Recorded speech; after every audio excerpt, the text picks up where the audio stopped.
अब इस क्वेश्चन को बहुत ध्यान से देखना, बहुत इंपॉर्टेंट क्वेश्चन है और काफी कंफ्यूज करता है बच्चों को। दो सर्कल हैं जो इंटरसेक्ट करते हैं दो पॉइंट बी और सी पर, ठीक है। तो पहले मैं आपको इसके शेप समझा देता हूं। अब देखें, दो सर्कल हैं, एक सर्कल ये है, एक सर्कल ये है, ये इंटरसेक्ट करते हैं, ठीक है। कहाँ इंटरसेक्ट करते हैं? एक पॉइंट बी पर और एक पॉइंट सी पर, ये दिया है। उसके बाद एक लाइन खींची हमने ए बी डी, ये दिया, ये सेगमेंट हो गया ए बी डी। और एक और सेगमेंट हमें खींचना है पी बी क्यू। तो वो कैसे आप ड्रॉ करेंगे? पी बी क्यू, इस तरह से पी बी क्यू, तो पी बी क्यू, ये हो गया। अब कुछ कंस्ट्रक्ट करें कि ए को सी से मिला लें, सी को क्यू से मिला लें, इस तरह से ये कंस्ट्रक्शन हमने कर ली। क्यों करी है? और इस पी को भी सी से मिला लें। अभी बताता हूं ये कंस्ट्रक्शन क्यों करी है। क्योंकि आपसे पूछा है ए सी पी, ये एंगल ए सी पी, और पूछा है क्यू सी डी। तो क्यू सी डी कौन सा एंगल है? ये वाला।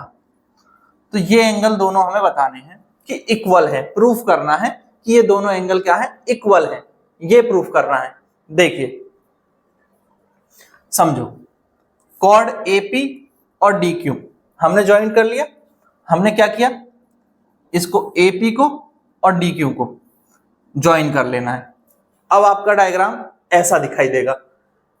पहला काम आपको ये करना है, एपी को और डी क्यू को ज्वाइन करना है। अगली बात समझो, जो कॉर्ड एपी है, अब यहां से देखो कि ये एक कॉर्ड है एपी, और मैंने आपको क्या बताया कि एक सर्कल है, उसमें कोई एक कॉर्ड है, तो इससे बनने वाला एक ये ट्रायंगल हुआ। और अगर इसी कॉर्ड से एक दूसरा ट्रायंगल में बनाऊं तो ये दोनों एंगल क्या होंगे? इक्वल होंगे। ये हम कॉन्सेप्ट जानते हैं। ये कॉन्सेप्ट क्या है? ये दोनों एंगल इक्वल होंगे, एक कॉर्ड पर बनने वाले दोनों एंगल इक्वल होंगे। तो ये एंगल जो कि इसी कॉर्ड पर है, कौन सा एंगल? ए सी पी, ये वाला एंगल। और इसी कॉर्ड पर एक और एंगल आपको दिखाई देगा, अगर आप देखोगे तो पी बी ए, ये वाला, ये एंगल पी बी ए, ये दोनों इस एपी कॉर्ड पर है, एपी कॉर्ड पर है। देखो ये और ये दोनों इसी कॉर्ड पर है, ये बात क्लियर है। तो ये दोनों क्या हुए? इक्वल हुए। अब जब आप ये समझ गए तो DQ कॉर्ड पर ये दोनों, देखो DQ कौन सी कॉर्ड है? ये वाली, ये वाली है। अब इस पर एक एंगल ये है, ठीक है, एक ट्रायंगल बना इस लाइन पे, तो एंगल कहां बना? ये वाला। और इसी पर एक ट्रायंगल ये है और एंगल बना ये वाला। तो DBQ और DCQ दोनों एंगल क्या हुए? या QCD इक्वल हुए। Angle in same segment, angle in same segment.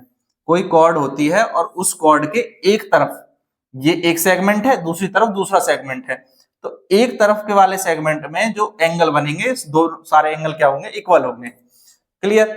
अब ABD और PBQ, देखो ABD और PBDQ ये कहां इंटरसेक्ट करते हैं? B पर। ABD ये यहां B पर, और PBQ ये भी कहां इंटरसेक्ट कर रहे हैं? D पर। और जब दो लाइन इंटरसेक्ट करती हैं एक दूसरे को तो अपोजिट एंड इक्वल एंगल बनाती हैं। अपोजिट और इक्वल एंगल, तो ये दोनों क्या एंगल हुए? अपोजिट एंड इक्वल हुए। तो ये अपोजिट एंगल है, और अपोजिट एंगल क्या होते हैं? इक्वल होते हैं, क्योंकि जब भी दो लाइन क्रॉस करती हैं तो उनके अपोजिट एंगल क्या होते हैं? इक्वल होते हैं। जैसे 1 2 के इक्वल होगा।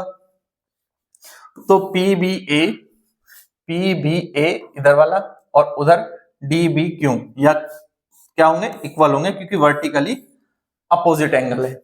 ये बात क्लियर हुई? क्योंकि ये दोनों लाइन क्या कर रही थी? एक दूसरे को इंटरसेक्ट कर रही थी, ABD और PBQ। क्लियर है? अब ध्यान देना, PBA DBQ के इक्वल है और PBA ACP के भी इक्वल है, इक्वेशन 1 में और इक्वेशन 3 में। तो अगर मैं कहूं एंगल 1 एंगल 2 के इक्वल है, उसके बाद मैं कहता हूं कि एंगल 3 एंगल 4 के इक्वल है, और फिर मैं कहता हूं कि एंगल 1 एंगल जो है वो 3 के इक्वल है। तो इससे आप क्या समझोगे, जब 1 3 के इक्वल है यानी ये 1 और 3 आपस में इक्वल हो गए, तो फिर 2 और 4 भी इक्वल हो गए ना इक्वल। 1 2 के इक्वल हो गया, 1 4 के भी इक्वल हो जाएगा, 1 3 के भी इक्वल है, इसी तरह से 2 3 के भी इक्वल है, 4 के भी इक्वल है, यानी 1 2 3 और 4 चारों क्या है, इक्वल है। अगर ये एंगल इसके इक्वल है और ये पहले से इसके इक्वल था तो ये तीनों इक्वल हुए, और ये इसके इक्वल है और ये पहले से इक्वल था, तो ये चारों क्या हुए, इक्वल हुए। ये बात समझ में आई? बस ये सारी कहानी यही है और कुछ नहीं है, ये चारों क्या है, इक्वल है। तो फिर क्या होगा कि अच्छा फिर क्या हुआ कि एसीपी कौन सा एंगल है, ये वाला, और क्यूसीडी ये वाला, तो ये दोनों क्या हुए, इक्वल हुए।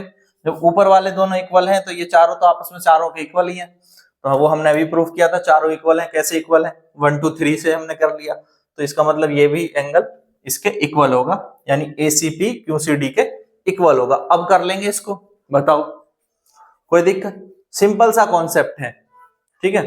वीडियो आपको पसंद आया तो लाइक जरूर करें, शेयर करें अपने सभी दोस्तों के साथ। इसी तरह के और वीडियोस देखने के लिए प्लेलिस्ट में जाएं। Thank you, thanks for watching.